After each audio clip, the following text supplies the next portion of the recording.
And we are back with another episode of Boss Your Business. And today we are back in Australia. I have right here with me Suzanne Culberg, which I had to actually train your last name before we started recording the podcast. I'm like, this is so close to the German. Now let's try to actually do this with an English accent.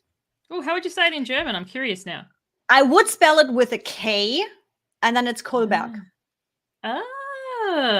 So it's like, I'm like, I still have the whole sometimes in there a little bit where it's like, no, this is supposed to be English, not It's all good. German. So yeah. So for anybody that does not know Susan yet, Susan is an author and coach Suzanne. who helps Suzanne. Okay. Suzanne.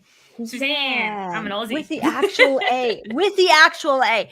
See, guys, for everybody that does a podcast, do me a favor. Don't embarrass yourself like I do. Just ask your guest beforehand how to pronounce it right. Oh, people always ask me and still say Susan. I'm never offended. But the reason I interrupt is because my people, when they listen to it, it's like, why did you just listen to Susan for like 45 minutes? I'm like, okay, next person, Suzanne. I will get in there.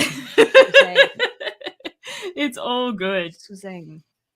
And I should be better because nobody ever knows how to pronounce my name, or they make going to Starbucks, grabbing a coffee. It's always Evan rather than Yvonne. So really, Evan? That's like a dude's name, isn't it? Or yeah, but they don't know how to spell Yvonne. And even when you then spell it, they still spell it EVAN and then turn it into Evan. So yeah. Mm-hmm.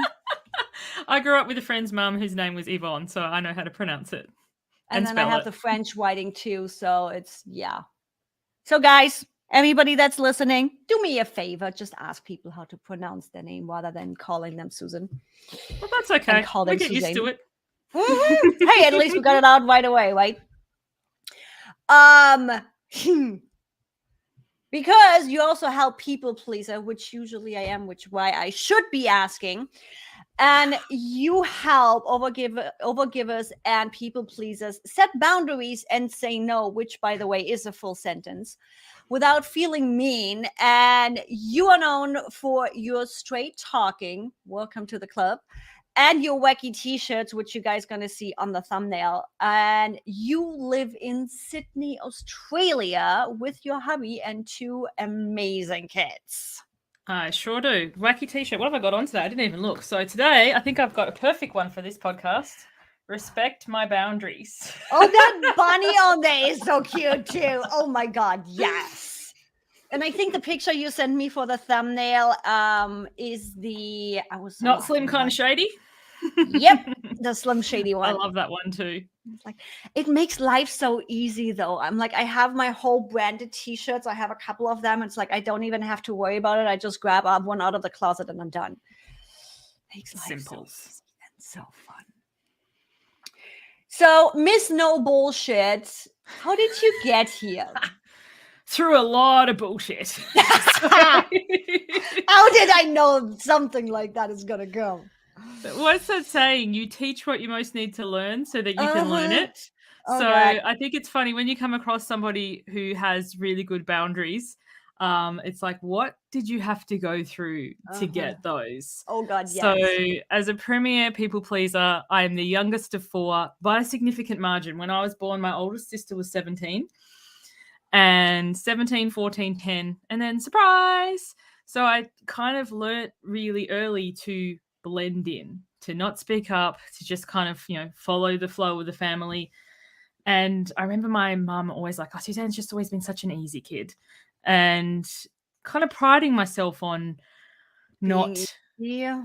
And also what we learnt growing up was never to ask for anything. Oh, God. And I remember once when I went to someone's house, my mum was at work, my sisters were moved out by then, and I left my drink bottle in the car. And anyway, when mum came to get me, I ran out the door. I was like, let's go now. I'm so thirsty. And the lady was like, oh my gosh, why didn't you ask? And it was like, we don't ask for things. Like that's what we were taught growing up. And it's funny because I have 2 children of my own now and I live interstate from my family. But a few months ago, I sent them down and they had a holiday and they went to my sister's house and my husband had packed them snacks and everything. and they wanted pancakes. They're like, hey, Auntie Kathy, can we have pancakes? And she made them. And then she rings me. She's like, your kids ask for stuff. And I was like, yeah, I know. Like, isn't it great? But I said, didn't Jeremy pack them a lunch? And she's like, I don't think so. And I remember ringing my husband because my husband and kids went to see the family. I stayed home. It was sweet. Oh, and anyway, I was yourself. like, didn't you pack them lunch? She goes, yeah, I did. So I asked them, and they're like, oh, yeah, we didn't want that. We wanted pancakes. And I just thought that was so great.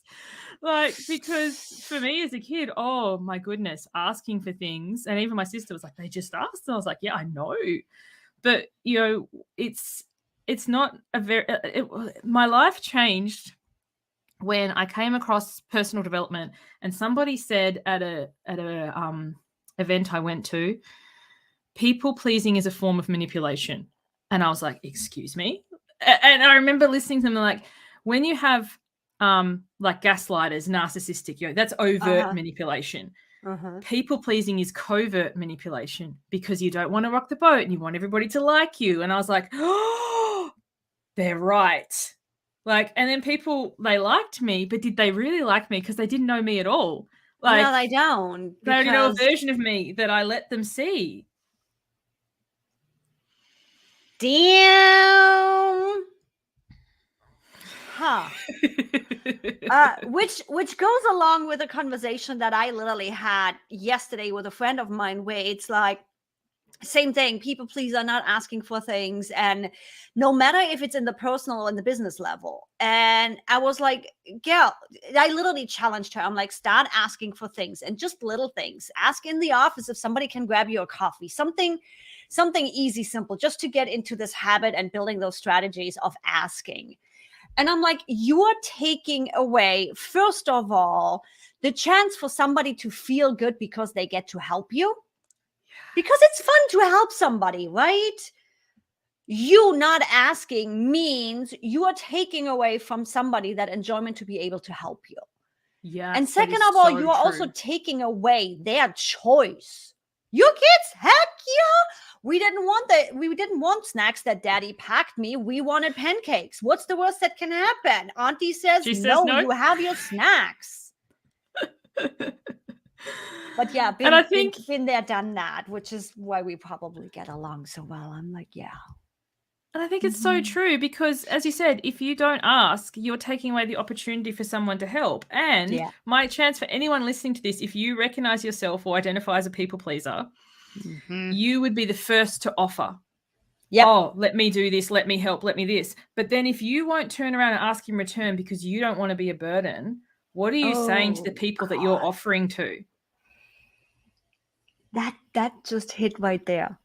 That right there, the whole you don't want to be a burden. Oh, that's my work in progress right now, where I'm like, yes, I don't want to So if you don't want to ask because you don't want to be a burden, but you're offering, are you saying other people are burdening you?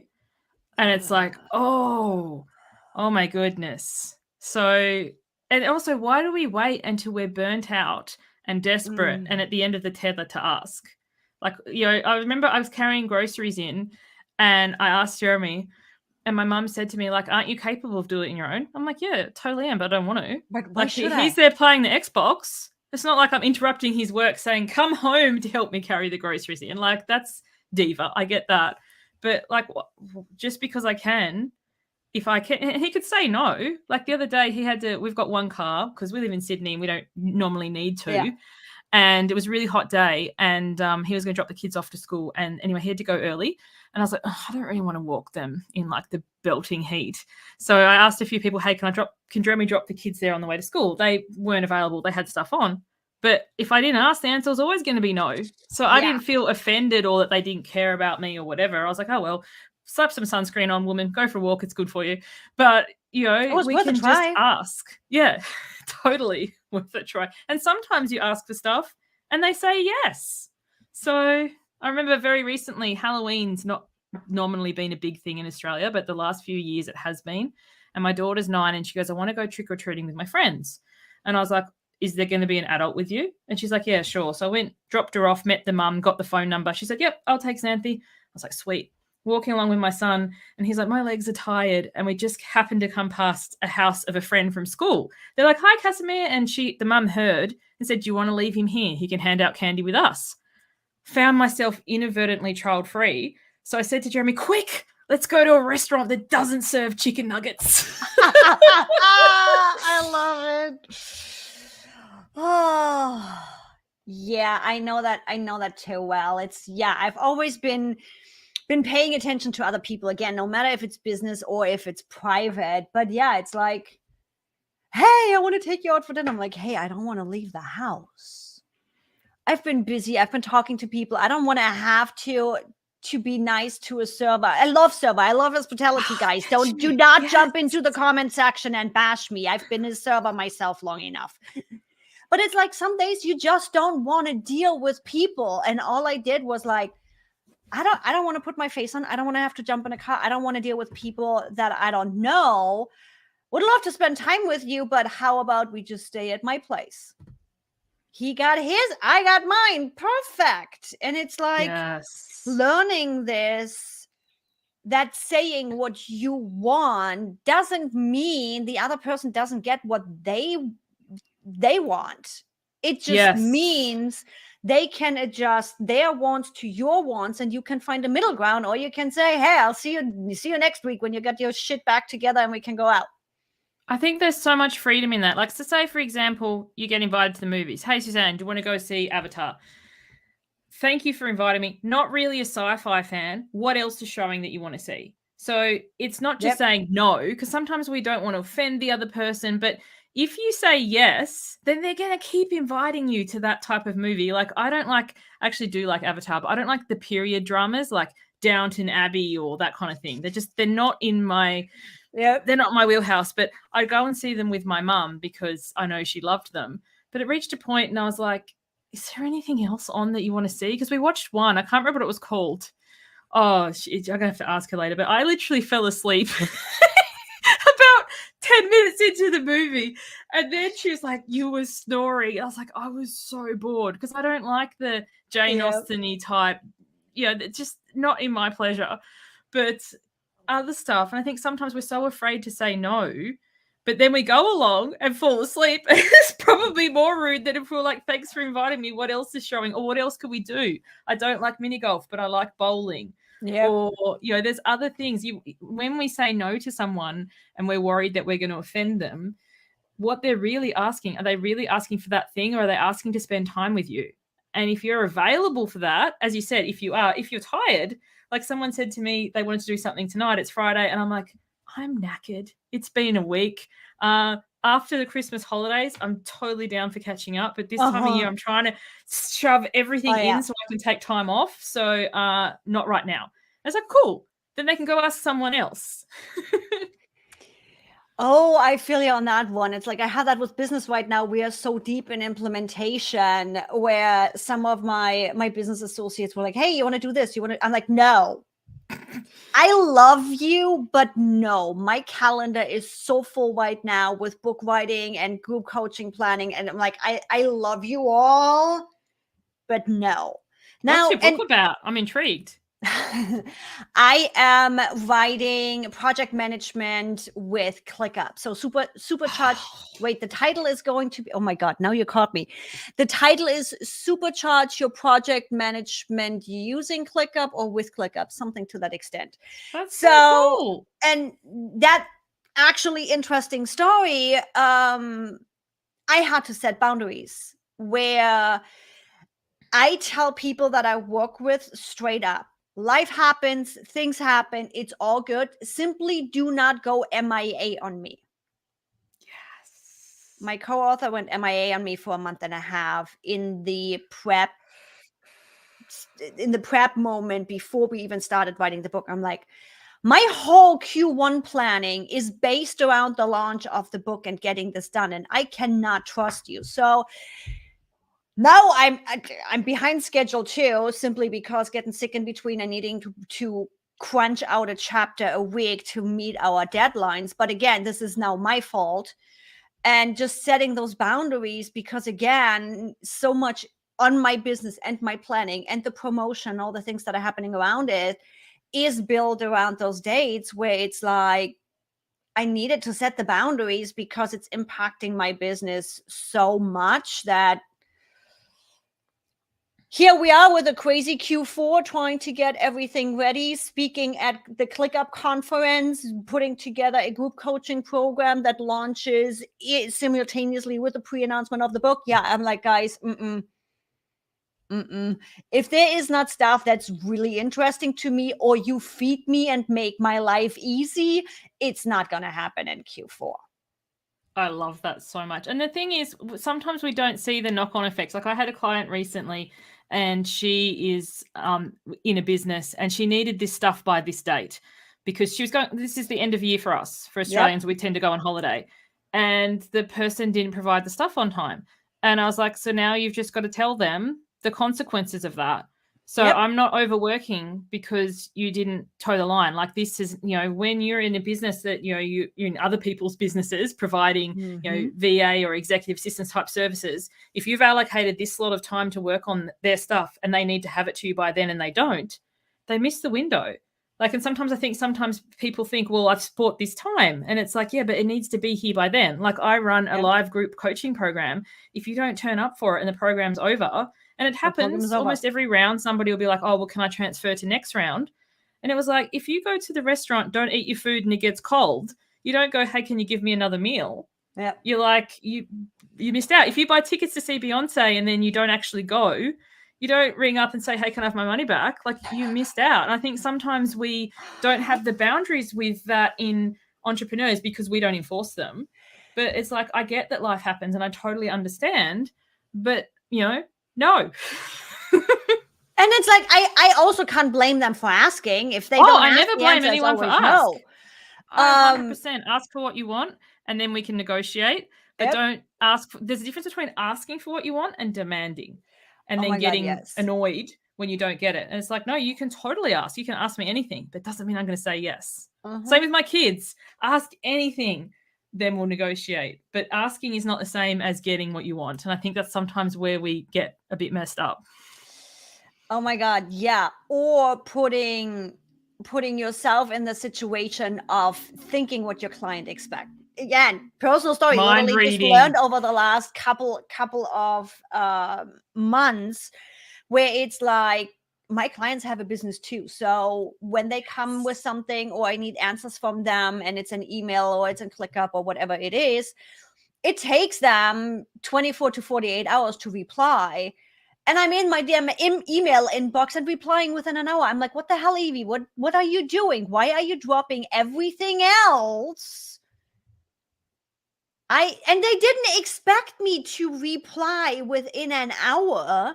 They are fine with the same kind of timetable. And I'm like, oh yeah, it has taken me a month to finally get into the habit of not jumping at every single email and replying within half an hour. Yeah, that's overgiving. And then it leads to burnout and resentment. And it's funny, the other day, I honestly don't do a lot of DM in my business. I prefer email because it's streamlined. It's all kept together. I don't have to be going, which platform was I talking to this person on? I'm like, just email me. And anyway, someone DM'd me on Instagram. I'm new to Instagram. So anyway, I responded. They sent me another one and I'd gone to have a shower and then I was picking my kids up. So I wasn't I was checking. gone. And when I came back though, they'd responded and then question mark, and then question mark. And I was like, bless and block, because I'm not on call. I left the medical field for a reason. There's no emergencies in coaching. And I figure if they realize that, I don't understand how the blocking of Instagram works. I was the first person I've ever done it with, but they can send me an email and say, and we can have a discussion. And then if they want to go further, we can coach on this. But like, if you're wanting instant responses, I'm not the person for you. And where are you doing that in your life? And how is that leading to you feeling burnt out and overextended?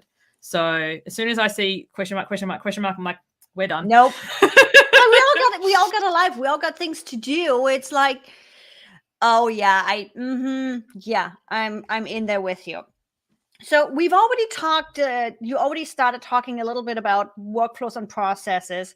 Guys, if you didn't catch it, the whole sending potential clients and clients over, just email me. there's a process for you. There's a specific workflow where it's like, okay, I decided I'm not going to be bouncing around in DMs. So my workflow is going to be pop into my email and then we'll respond there. That's a workflow. It can be as simple as that. What other workflows and processes do you have to make your life easy in your business? So as I said, I like everything via email, as you said, because then it's streamlined for me. Then I can mark it in terms of how I'm going to respond to it, like have the star system. So there's, the most important or to do today, I have a list of things, and then other things, if I get time to. The other systems that I tend to like is I have a spreadsheet for when I like pitch podcasts or you're coming up with content ideas and the name of the person, the link to their thing, the date that I sent the pitch, that kind of thing. I have streamlines for that. And like onboarding clients into my business. So if somebody signs up for my program, they get an email with the, thank you for registering. Here's the dates for your diary. Here's the different type of calls that we have. Here's what to expect, just so that they feel comfortable with it. And then I don't do a lot. Like I know some people send a lot of emails. I get overwhelmed by too much communication. So I send them the basics, then I send them a reminder just before we begin. And then when we begin, I conduct the program in a Facebook group. I open it, I let everybody in at the same time. So they can request to join at any time, but I only let them all in at the same time. Then I begin with a welcome video. This is how it's going to be run down with all the boundaries and expectations. And then if there's ever anybody who's unsure or forgets, I just tag them back in that video. So I'm not re-explaining myself again and again and again, because I love coaching. I don't like admin. So I noticed that when our emotions are high, our intelligence is low. So sometimes we're like stressed. I'm like, when's the next call? And if you message me to say, when's the next call? I don't know off the top of my head. So then I have to go and look and then tell you when it is. And it's like, or you could just look. So it's just kind of framing for people. This is how it happens. This is normal. Like I'm not making it bad. I do that too. Like what time was this call this morning? Before we hit record, I was saying it's been a moment today. But it's just kind of like reminding ourselves that we have everything that we need. And then when we're stressed, it's common for us to forget or get, and just making it really easy. And I have it all in the one place. And some people like, I don't like Facebook, which is, fair enough. But that's where I run my program because it's easiest for me. As much as a lot of people moan about it, we all tend to have one. We know our password, and if they forget, that's them and Facebook's problem, not my problem. I had an external situation before. I used Kartra, and people were like, I don't know my login. I forgot this. And I was like, oh, this is just tech drives me up the wall. Reset password. But it's the same everywhere. When we get really stressed, we tend to ask the person. And like, as I said, I love coaching, but we tend to have surface drama to avoid the deep stuff. Oh God, yeah. Let's just keep busy so we don't have to figure out what actually the problem is. Yeah, the call times don't work for me. I can't find my password. This, and it's like, yeah, because this is our subconscious keeping us distracted from the real stuff. Oh my God, yes. And I'm just laughing over here because it was probably like 3 weeks ago, a month ago, or something like that. I had a week where everybody asked me simple questions. Nothing super technical, nothing crazy. And I got so many of those. I was about this close to literally just send them, let me Google that for you links. Have you ever seen those? No, but it's something I'm going to look up now. For everybody out there, it is hilarious. Do not do it as a business owner if you do not know that your clientele has the same kind of sick humor I have. There is a website called Let Me Google That For You. You type in the question they ask you, and it will generate a little video, a little how-to that you can send. It gives you a link, I think, at the end, that you can send. And that person asking the question will be guided through how to go to Google and Google the damn question. I love you all. And I tell my clients, it's like, I don't want my clients to spend hours and hours researching something. That's why they have me. But take 5 minutes. Take 5 minutes, type it into Google and see what you can figure out. If you can't figure out your problem within 5 minutes on Google, message me. That's what you have me for. But if you come to me with something that takes 5 seconds to Google, we have a problem. And I think that is so true. And also too, sometimes people will be like, oh, but it only took 5 seconds, or it's only this. Well, there's twofold. One, if it only took 5 seconds, then why didn't doing it you yourself do is it? good. And how two, many if clients do I everybody have? in the program does that, or every client that you have does that, then all you're doing all day is responding. And also, I run a group program, so I'm like available for any coaching in the group.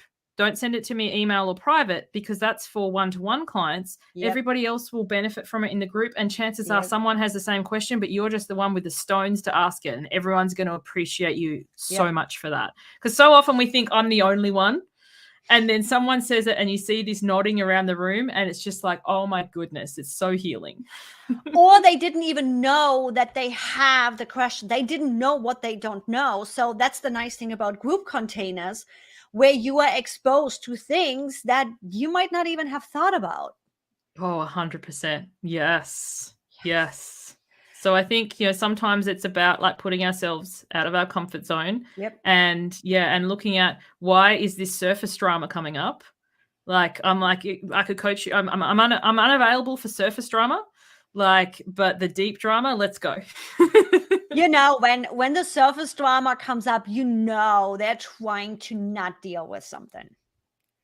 And the thing is, it happens to all of us. For me, when I'm having my surface drama, I can't even find a link. I'm like, I know the person sent me the link to join the Zoom call or to join the StreamYard. It's like, I can't find it. And instead of being like messaging them, I literally I take a moment, I take a breath, I start again. I close my email, I search for their name, and I'm like, it's going to be here somewhere. And other thing too is making sure I'm available 10, 15 minutes before I get on a recording, because sometimes it is a little bit of detective work to find it, or have found it when they first thing and add it to my Google Calendar. So that's another system. You're talking about systems I have, because different podcast guests hosts use different things. You use this StreamYard. Some people use Riverside or something. Some people use Zoom. Some people use Anchor. So it's like me spending a few minutes familiarizing myself with their platform, because as a guest, I believe that's my thing to do. And then making sure that my headphones and my microphone and stuff connect to it. And then putting the link somewhere. So on the day, because like on the day I might have a few lined up and I don't necessarily have the time, that I know where I'm going, because I don't want to be that flaky guest who turns up 5 minutes late and sweating going, I can't find anything. Like, nobody wants to work with them. 5 minutes late is nothing. I had a guest back in the day at my old live show. He showed up half an hour late. And you've seen mine. It's like with my guests, you get a Google Calendar entry, you get reminders, all the things. I try to make it as simple as possible, because it also makes it simple for me. I just look at my calendar, there's the link, I go, done. Yes. Oh yeah, he was half an hour late, and I was pretty much done pulling off the show by myself. I'm like, you're lucky, I love you. I knew the dude, and we are still joking about it, but it's like, yeah. You already talked about a couple of the tools you are using. So you are using Facebook as your hub for the group coaching. From the star system, I know you're using G Suite, because I do the same thing. You're using G Suite, right? With the star system. I'm assuming here, because I don't think Microsoft has the star system. I don't know, but yeah, I was like, star system, yes, G Suite. I don't like Microsoft. What are some other tools that you use? I use Zoom for the recording, so for the call, and then I'll stream it into Facebook. So I work with highly sensitive people and introverts, so they're welcome to come into the Zoom room, but some of them prefer to watch it streamed on Facebook, and some people can come in the Zoom room with the camera off. I'm personally never insist on cameras on. That's just a personal choice. And then I have my Zoom linked to Acuity. So Acuity is my booking system where people can book calls and everything. And what I love about it is that it's through Zapier. It zaps one to the other. So when I need to work, I just open Zoom, the time, start meeting. I don't need to be running into my Zoom or working out where's what. It's just this time for somebody who, and then for my group coaching, I just tend to use the same link for the whole round. So the clients aren't like, what's the link this week? It's like, this round, it is this one for all calls. I have experienced that because in a group coaching program, because it was 2 different types of calls. One was more of a training, one was more of a group coaching mastermind kind of call. And first of all, I never knew which one is which one is happening. And then the Zoom links were different in between. And I'm like, no, it's too much drama. So I have different types of calls. I also run co-working calls. I run the module training calls, and I run the coaching calls.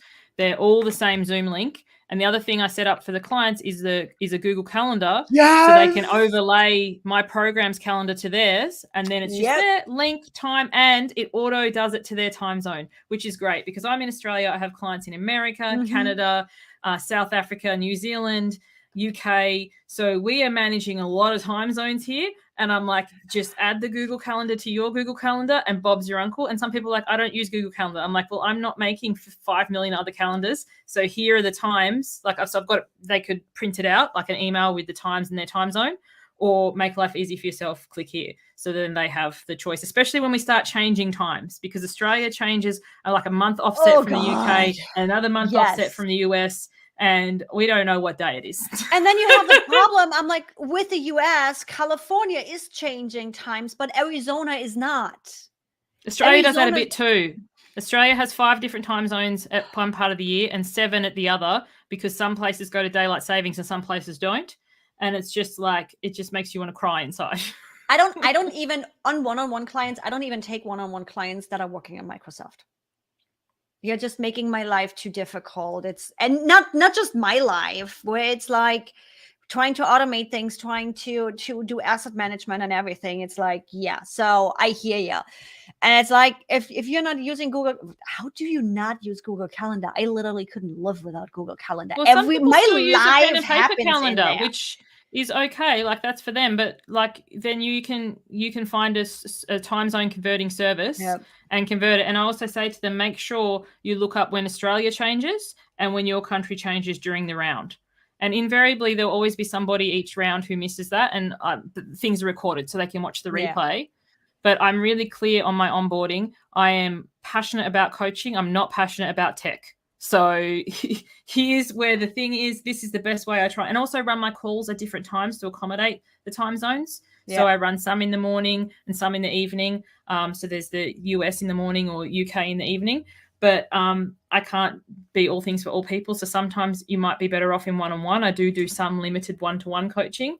But I think sometimes it's, once again, this surface level stuff. Oh, the call time. Like I know for me, the call time doesn't work means I don't want it enough. I get up at 3 a.m. to work with my one-to-one coach because that's when she's available. So if you want it enough, you'll find a way. And I'm not saying that you have to do that, or find somebody in your time zone, but don't tell the person how to change. Like my son has a lot of specialist care. He's a high needs child. When the appointments come in, I move whatever to go. I don't say, sorry, that doesn't work for me. No. So when we want you something build enough, your business to support your life, not the other way around. Yes, exactly.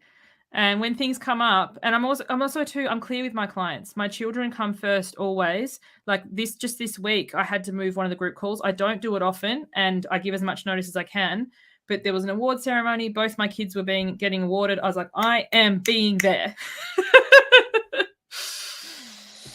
And I'm pretty sure you're vetting your clients, your group members accordingly, that they have the compassion and the empathy of, that's fine.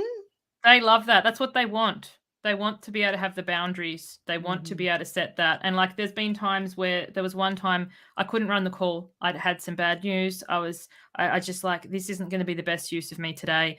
I'm going to reschedule. I apologize. And I remember going to have a nap, and part of your brain goes to, everyone's going to ask for a refund and hate you, because we have human brains. Yes. And I wake up to, thank you for modeling self-care for us. And I think sometimes, this is what people want. They want desire. I'm not being flaky. I'm not going to the pub. This isn't going to be the best today. And I want to be the best coach for you. I don't want to just dial it in. So there are times where things get moved, but it's in service. And I always like to surprise and delight and give more. So like on the sales page, that is what is the minimum. There's heaps more bonuses, but the other thing too that I say is this is a bonus. So don't sign up for the next round and say, I'm signing up for this, because I won't guarantee I'll do this again. Like, the guarantee is what's on the sales page. Everything else is if I feel like it. Yep. Oh my God. This is, didn't I tell you guys? I said it in the beginning. No bullshit. No bullshit. I like my people. Where can people find you? Where can they stalk you? Yes, I call it stalking because I stalk people. I literally Google them everywhere and see where I can bug them. If you really want to talk to her, email her. But you know that already. I love responding to emails. I love it. And people, it's so funny. They're like, it's really you. And I'm thinking, yeah, because online, so much of it is bots. Like, you've got to say this exact word to get the bot. And I'm like, you know, I know that works for some people and I love it. But for me, I'm like, this is just too complicated. Send me an email and I will respond, but not instantly when I have capacity. So sometimes you'll hear back from me that day and sometimes it'll be a week.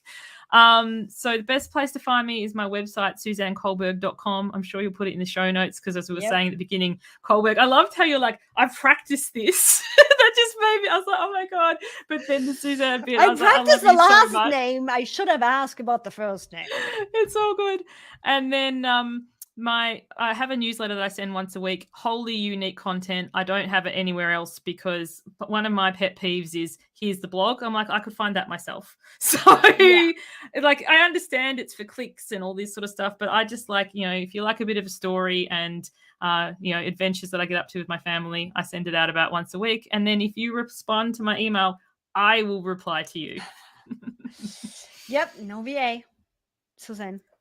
So, I have guys, one, but I don't, not for communication. Like, it's something I like my email to be like, I email the person. So, and if ever they do, like if it's a pure admin type thing, there's a different email and it will say Suzanne's team or on behalf of. Like, there's another pet peeve of mine when the person's pretending to be. It's like, I can tell in your languaging this is not you. So just own it. Yeah, we do the same thing where we have the hi there at Ask Evie, which is like a collect-all that my VA has. And don't get me wrong, once in a while I have her clean out my inbox, but replying happens myself. If I'm in my email, I'm in my email. Yes. And with that, people, as already mentioned, all of the links are going to be easily available for you in the descriptions, in the show notes. It's all right there. Thanks so much for joining me. You enjoy your next hour off, just relaxing, because I know you had about as many podcasts as I have. Time for some self-care. And I hear and see everybody else in our next episode. Stay tuned. Bye, everybody. Thank you.